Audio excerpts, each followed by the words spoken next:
Hello everyone, and my name is Kate Clacy, and my presentation is going to be on the guidelines to emotions and really their role in communication and how we talk to others themselves.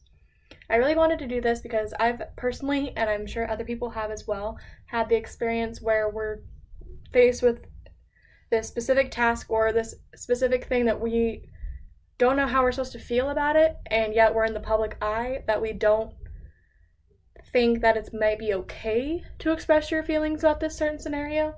And that's where these guidelines to emotions should come into play. And the first thing that I'd like to talk about would be where is the right place to talk about your emotions or express them. And the first thing that I got, and I actually read a section of Communication in the Real World titled Emotions and Interpersonal Communication. Basically, this section of the textbook really summarized that you want to be face to face when you're talking to people.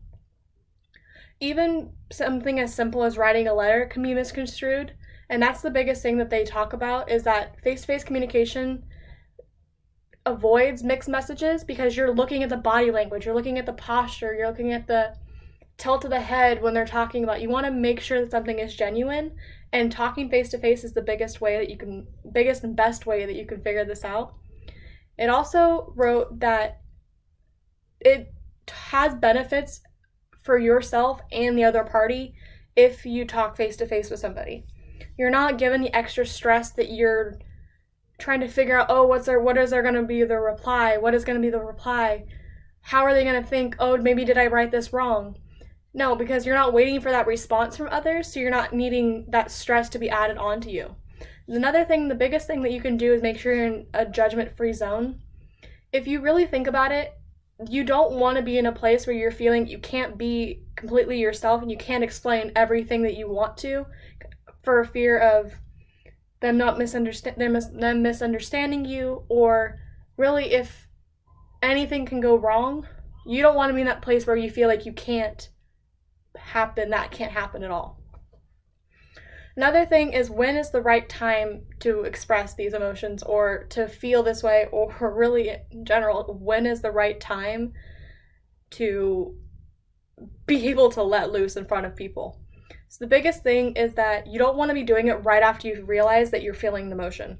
You have a whole bunch of things going on in your brain, you just figure this out. It's not the best time to go talk to somebody and be like, hey, I'm feeling this, but I don't know why. Next thing that you don't want to do is you don't want to do it while you're angry or you're fatigued. It can lead to miscommunication. And also, if you're really, really tired, and you're trying to explain to a loved one that you don't know what to do and you just want to go to bed and you're not feeling it tonight, if you're really, really tired or if you're angry, they can mislead that to believe that you're angry at them, and that can cause an unnecessary scenario that you didn't want to happen in the first place. One of the things you really want to do is make sure you're refreshed. Again, going back to the fact that you don't want to be angry or fatigued, or you don't want to just feel down. You want to have time to think and pinpoint exactly what you want to say and how you're really feeling in general. And actually, in a study by Nadine Brown and her peers, she published a research article titled Language and Emotion: Influence of Affected State of Language Production in a Competitive Setting. They did a study with a foosball game.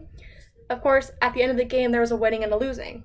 They were seeing how the two sides would respond. The winning side was praising themselves because they won. They were happy. They won. But then the losing side didn't feel like they wanted to down themselves in front of others. They praised the winning team. This really shows what you should do in a scenario like this. It's more professional seeing in other people's minds that you don't knock yourself down every single time something bad or unlucky happens, but you're raising the other party up. You learn this in school, that you want to bring the other people up, you don't want to tear them down, and that's basically what they do with themselves in this situation. And then the last thing is basically how you want to do it. How do you express these things? How do you know what you're feeling? And Alder and Proctor said this really, really well in their textbook called Looking Out, Looking In. And in this section, they talk about the ways to express a feeling verbally. they say these 3 things. You should use single words. You don't want to be like, I'm embarrassed, or that's what you want to say. You don't want to be like, oh, I'm sort of feeling this, I'm sort of feeling that. It can lead to miscommunication again, which is the biggest thing. You want to be like, I'm angry, or I'm depressed, or I'm excited, just like they wrote in their book. And also, you want to describe what's happening to you, not through somebody else. So you can say that, like they gave the example, my stomach is tied in knots, I'm on top of the world. Like, saying it's through somebody else can lead that you don't know what you're talking about. And then the last thing is that by describing what you want to do. So in their scenario, they said, I want to run away, or I'd like to give you a hug. Saying what you want to do can pinpoint exactly like how you're feeling towards one person, instead of being like, oh, I think I'd want to do this, because then they're kind of weary and they don't know what's really going on with you personally. And then, what is the purpose? The whole purpose of this presentation, this research, was that I really wanted to figure out how I can better my conversations and my relationships in the workplace, and also with my family and friends. And I thought through this, I actually found out that there are benefits to your health if you express your emotions and you don't keep them all bottled up. That you can not have less of a chance of heart disease or high blood pressure, because you're not adding that extra stress onto your body from keeping the emotions inside you all this time. And then also, you can better relationships in the workplace, which is what I really wanted to do. If you can benefit those, then really you're getting a big chunk of communication that you're putting out, but you're actually getting it pulled back into you as well. And then the last thing is that in Expectation States Theory by Harry T. Rees and Susan Sprecher, they quoted Peele in his book, and they said, if you paint in your mind a picture of bright and happy expectations, you put yourself in a condition conducive to your goal.